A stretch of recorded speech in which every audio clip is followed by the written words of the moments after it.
You are listening to Unscripted Moments, a podcast about propaganda. On this episode, bassist and vocalist Todd Kowalski checks in to recap some of the touring propaganda did through Canada and the US in 2022, some of the mishaps that took place along the way, and then we switch gears and talk about what the band has been up to since October of 2022 through August of 2023, and then we take a bit of a turn and talk about art for a while. It was great to chat with Todd and catch up, and I hope you love it. Todd, welcome to Unscripted Moments, a podcast about propaganda. How are you today? Doing good, Greg. Yourself? Excellent. Thank you very much. It is summer in Buffalo. How is summer in Winnipeg treating you so far this year? Pretty good. I'm getting out of the city as much as I can and having a good time. Went out to the White Shell on the weekend. It's nice waterfalls, places to swim, all kinds of stuff out there. So yeah, it's nice. Very it's only good. An hour and a bit from Winnipeg. We can get to there's so many lakes in Manitoba. It's pretty easy to get somewhere awesome. Nice. Yeah, I had a recent experience too where I went to the Adirondacks in upstate New York, kind of like right by the Canadian border. Kind of like Montreal is super close to where I was. I was in Saranac Lake, which is about 10 minutes from Lake Placid, New York, where the Olympics has been held a couple times. Oh, yeah, okay. Same thing. Incredible mountain vistas everywhere. Insane cycling and amazing bike riding. Lakes every 5 miles. You know what I mean? It's absolutely wonderful. So I've been trying to get out there and enjoy that a little bit as well. The quiet of the mountains when you're on a bike, going up a mountain pass on a bike is just truly special and unbelievable for me. Yeah. How far is that from Buffalo? So it's about 6 hours. Like we just drive down the 90, like past Rochester, and then at Syracuse, you go north on the I-81 straight towards Montreal, and then you hit Watertown, and then from Watertown, you go inland and you go up into the mountains, and it's just, mountain town after mountain town. It's just absolutely incredible up there. I love it. Yeah, cool. Yeah, 5 hours isn't too far. Yeah, easily my favorite part of New York is like right up there. And in a couple weeks, we're driving back up there because we're going to see Metallica in Montreal, and we're going to be passing right through the region again. So I'm really excited to go back and do it all over. Right on. I'm sure that'll be a slice. It will be a good time. Todd, it's been a long time since you've been here, but time really flies. I was looking to see what the last time you were here was, and it was January 29th, 2022. And we talked a lot about Fuck the Border and the history of that song. And we tied in a lot of I Spy history and then you joining propaganda. It's really disturbing how long ago that feels now and how much has happened in my life since then. Like I'm living in a totally different house now than when I talked to you for the podcast last time. Right. But I was hoping we could catch up a little bit with what you've been up to and what the band has been up to for the listeners out there who are always dying for news from your camp. Right. Yeah. So I want to hear first of all a little bit about the touring that you guys did in 2022. There were, as everybody knows, a run across Western Canada and then a challenging run in the US with cancellations and challenges. Tell me a little bit about what stands out for you about that Western Canadian run and then that attempt to do the West Coast last fall. Well, what happened? We went to Edmonton, I guess, played a show with a bunch of bands, Protest the Hero and Flatliners and all that. So that was a pretty good time. Walked around Edmonton, went down some trails, played Calgary the next day. Barney tried to bring his own sound system. It failed at some point. Went to Vancouver, played 2 shows that were fun. And then, the last show, Chris seemed like he was having a hard time singing. And then the next day he was sick. So we weren't quite sure what to do because it's pretty hard to go and just show up at all these shows and everything with COVID. And so we're just like, well, I guess we got to bail. And, we did. Yeah, I know that Sue Lynn's approach was to, continue. I think that Sue Lynn continued driving down the West Coast of the US. Yeah. And Chris took the van and the gear back to Winnipeg by himself, right? Yeah. Were you guys like nervous sending him off alone in through the mountains in a van, like ill and just off on his own? Well, he kind of wanted to go alone, and it's probably smart to do that. Yeah. Did you fly home after that? Yeah, I'm pretty easygoing, so it's just whatever. Nice. Whatever happens, I just go with it. Okay, that's over. And you feel like obviously disappointed, but whatever. Fuck, go to the airport, eat a sandwich, go home. Then you're at home, whatever, doing the same old shit you're always doing. So. What was that rescheduling like for the the Southern California shows that wound up getting rebooked like a couple weeks later? Like because I'm sure that was an insane hassle. What was that like? Yeah, that was an insane hassle for sure. Yeah, trying to rebook that, and then like Robin and Barney, who are our usual sound people, couldn't go because of other work. So then we got No Effect, a couple guys who go with No Effects, and yeah, they did a great job and were really helpful. It was fun to be around them too. So it all worked out, and yeah, we just did the shows that we could figure out how to make it work. Was it Kent? Did you get Kent from No Effects to do the sound? Nice. He's been on the podcast before. Yeah, I heard it. Yeah, that was funny. What was that like reconnecting with Kent for those shows? That had to have been a blast. Yeah, good. Yeah, he's funny. Yeah, I get a kick out of that guy. Yeah, he's from Winnipeg too, actually. Yeah, he was Gorilla with Biff Naked, right?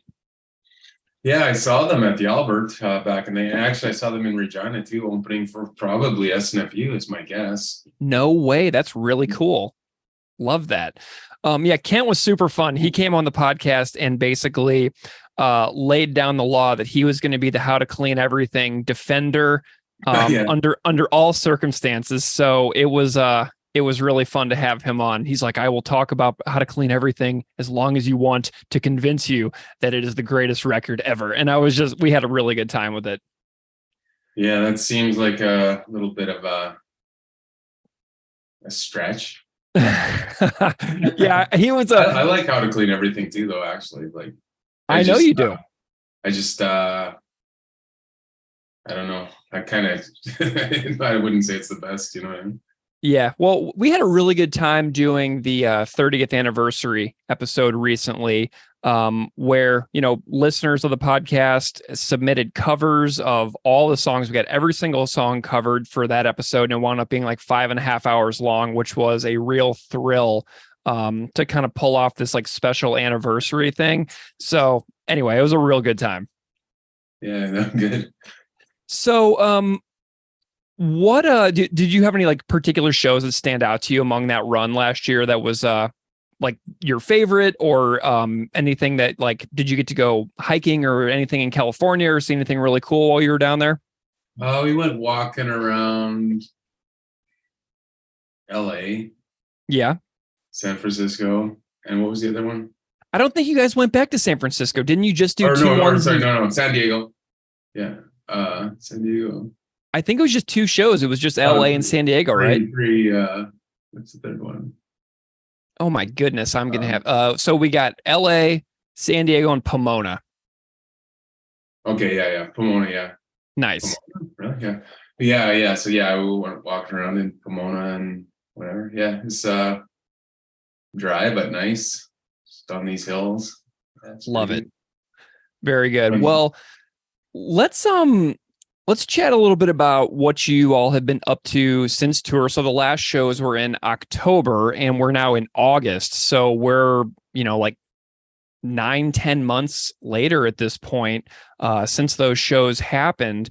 And I know a lot is going on behind the scenes and with the band right now. And I know that you all have been writing, and I'm sure that everybody would just love to hear a little bit about what you guys have been up to since last fall. Well, we started working on our tunes and getting all rocking and going and having a good time. And then, yeah, George or Chris's shoulders started to freeze and get sore, and Jordan actually cut his Achilles tendon, some sharp thing on the door, so he had to wear one of those boot things for a couple of months. So yeah, we were back down to just chilling for a while. Yeah, but yeah, we're having a great time jamming. Like I feel like I was just keep thinking, yeah, these are awesome songs, and it's Sweet. always fun. Just it's fun to be there, just making those songs, trying to figure them out, and yeah, I'm feeling really good about the tune. So like yeah, they seem like Does I feel like we're improving, kind of.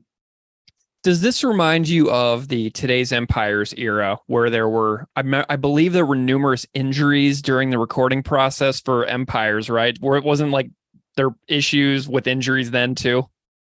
We always have something going on, I think, between the three of us. Yeah, yeah. But Oh, I've had every injury in humanity's possibilities. So amazing. Is Jord out of the boot now? Is he all yeah, he's back to rocking. full Yeah, strength? he's kicking away at that little pedal thing, and that was a good time. Sweet. Very good. How many songs like are you bringing to the table this album cycle around? Because sometimes you brought like 5 to the records, like with Potemkin, and then sometimes it's just like is a couple of 2, like with Victory Lap. So I was wondering how many songs are you feeling like are coming out from you on this time around? I'm hoping maybe 5 this time if I can, or I don't know. I don't really think such like that. I just when something's done, just like okay, there it is. But right now I have at least well, I have like 10 on, you know what I mean? But like we've jammed like 3 all the way through. And then I got like a couple more, that just gotta I guess 4 we've jammed. 5 actually. Yeah, Cool. because there's one that was just kind of abandoned just because there was not lyrics yet for supporting cast. And Mm-hmm. then yeah, and then Chris just sent it to me. Oh, we got to revive this one. I was like, okay, yeah, it's a good, yeah. And then I put it on. I was like, yeah, it's a good one. You just kind of forget. Very cool. That's awesome. I know that Chris made a post as well on his Patreon that he all of a sudden just kind of came through and he's like, I kind of feel like I have the solid skeletons of like 7 songs. So Yeah. that's pretty awesome. Are you guys kind of shooting for a 12 songer on this time around? I doubt it. It's kind of like, you know what I mean? You might as well do something with the other 2 songs, or I don't know. It's hard to say. Like, I just find with 12 songs, then a couple end up getting just kind of lost in the shuffle anyway. So Yeah. Do you it's always disappointing that's the most disappointing thing about a record is you always know like something's gonna get stuck somewhere, and you know what I mean? kind of reminds me of like how Laughing Stock is like such an awesome banger and how it Yeah. wound up on like a flexi that Yeah, just kind of got out into the world like that, and I know it came out digitally later and stuff like that, but it's kind of not the same as having that included with a record like Victory Lap. You know what I mean? Does that make sense? yeah. Yeah, that one was just like we're just out of time by just like a tiny little bit and had to be done. Yeah. Uh, there's Nice. another version of it too that's good. Like I don't know, somewhere in the world. So we've recorded it twice. Maybe you guys could do where quantity is job number 1, volume 2, and put all these things that were on like the deluxe editions and stuff on like a Bandcamp download and just be like, all right, here's another like LP worth of stuff that is like outtakes and B-sides and stuff like that. And I don't know, it could be a fun project someday to kind of Yeah, there wouldn't be too much. There wouldn't be too many of those songs though. Like usually we end up recording most things. yeah, for sure. Do you have like a vibe for these songs? Like, is it kind of because the records that you guys make, they none of them sound like each other. I mean, each one sounds different. And is there like a vibe that you're kind of feeling with this one that kind of reminds you of any of the particular eras of the band or anything like that? Or does this feel like pretty fresh, pretty new? Do you guys feel like this is a new direction at all? A little bit like I don't know. I feel like we're always just kind of pushing some direction, or not pushing a direction, but just like we almost take every song as like its own little entity. Mm-hmm. Like it's like I would say like sometimes you're sitting there with a guitar and it's acoustic. Sometimes you're sitting there with electric guitar. Sometimes you're playing something else. And yeah, I don't know. It's just, Love it. just yeah, it's just like each song is like, it's more of just like, I don't know, like we're not really thinking about it. It's just like as soon as something crosses our mind, I guess we're trying a few different guitar techniques that we've never done before, which is kind of fun. It's just like difficult, you know what I mean? Because you have to actually learn the mechanics of how to do it and stuff like that. So Nice. Are you utilizing the Beeve 7-string that he made for you in any of your writing process this time around? I've been playing on it, but I haven't really yet. Uh, well, I have some riffs that I've put the 7-string on, but I haven't made anything out of them yet. Nice. They're That more thing just kind is of. that thing's amazing. Have you been are you enjoying Beeve's guitar that he made for you? Yeah, for sure. I've been using it. I just haven't. Yeah, and then like if I make it, then Chris will also have to get a 7-string, and then what I mean. But that we don't really let that kind of stuff stop us. We just kind of do it, and then he had one at some point. I don't know what happened to him.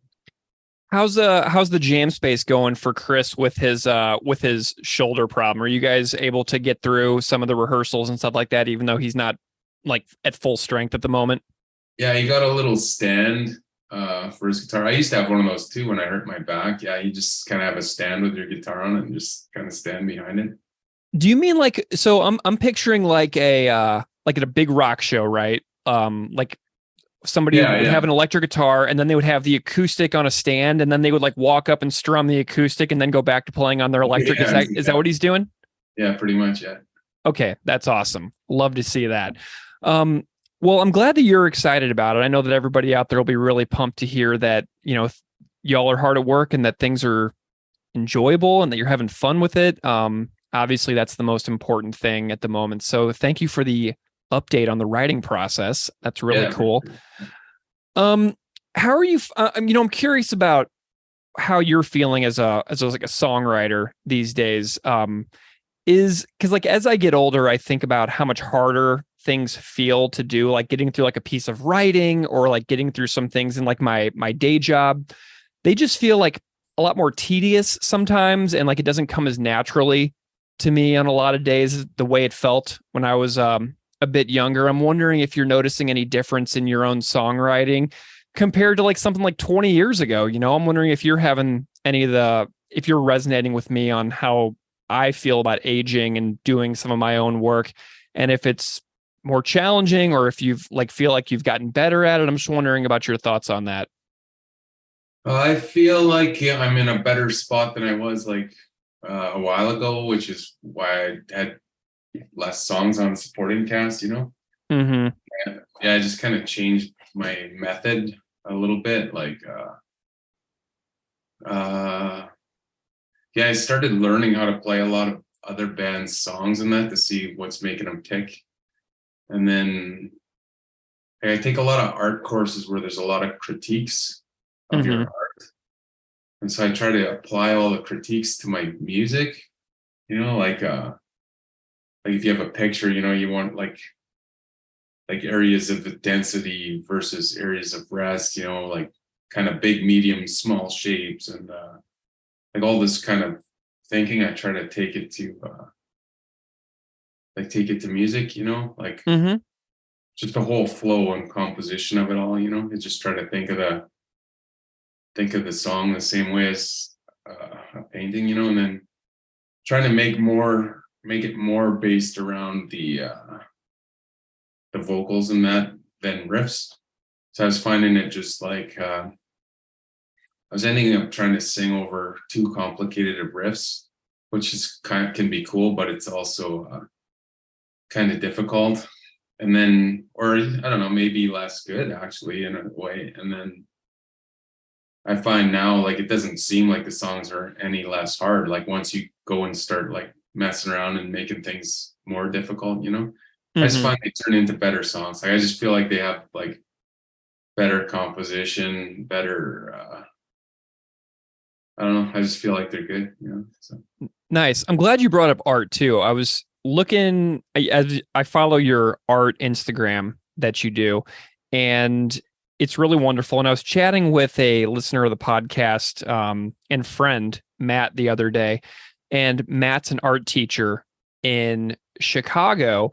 And, we were talking about how it's interesting that you paint realistic portraits and landscapes from life. And it seems like a fairly like a traditional approach to art. Like you could go to an art museum and you can see like your style reflected in paintings from like, the 1830s and things like that. It's a very timeless, an ongoing and enduring style of art, it feels like. And then it feels like it contrasts a little bit with how extreme a lot of your music is.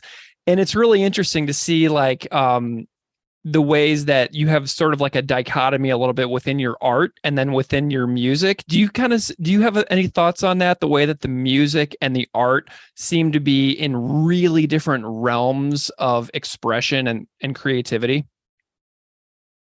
I guess so. I guess where they're the same is like I have a hard time calming down and thinking about like each brushstroke. Like I have a tendency to like rush Mm-hmm. and chaotic and not take my time, which is definitely like how like I Spy music was, Mm-hmm.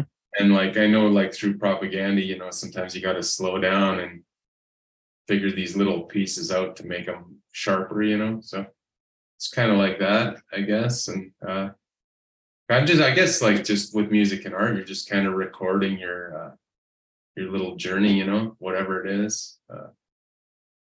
But I guess with the, like when I'm drawing like more cartoony stuff or that, like with the kind of wonked, like Mm-hmm. it's kind of like it's more just slightly more. Like I know other people they'll draw like soft, like so soft, roundish, cute things, or they'll draw whatever. Even like some people will be like addicted to like kind of sinister stuff or dark art or whatever. But I find myself like leaning towards like Bullwinkle and Mad Magazine and like old Gru comics, like GROO and not GRU.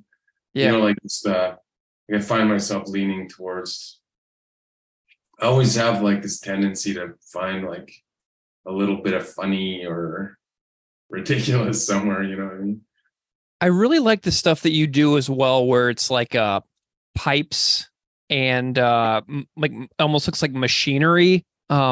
You know what I'm talking about? Yeah, like cutaways, sort of like from top view, like kind of. Yeah, yeah. Tell me a little bit about what you're doing with that, because it's really neat to see. Yeah, those are like cutaways. You just like have a scene and then just do what you think the scene. Like it's more like proper set design, really. Mm-hmm. You just like have your idea. Yeah, I really find that fun, just looking down and thinking what would be in this room, if that's what you're looking at. And then later on, just like trying to envision the scene from a bunch of angles, just kind of fun. And then I guess now you can do it in Blender. I've been trying to learn Blender lately, which is really fun. What's Blender? It's just like 3D, so you can like build something and then move it around. I'll look at it from every angle and light it. I've been trying to learn VR too, like how to build sets in VR. I just still actually find it easier to just at this point. It won't not for long, but I find it still easier to like draw the idea out, than Yeah, I just I'm kind of look like doing it all.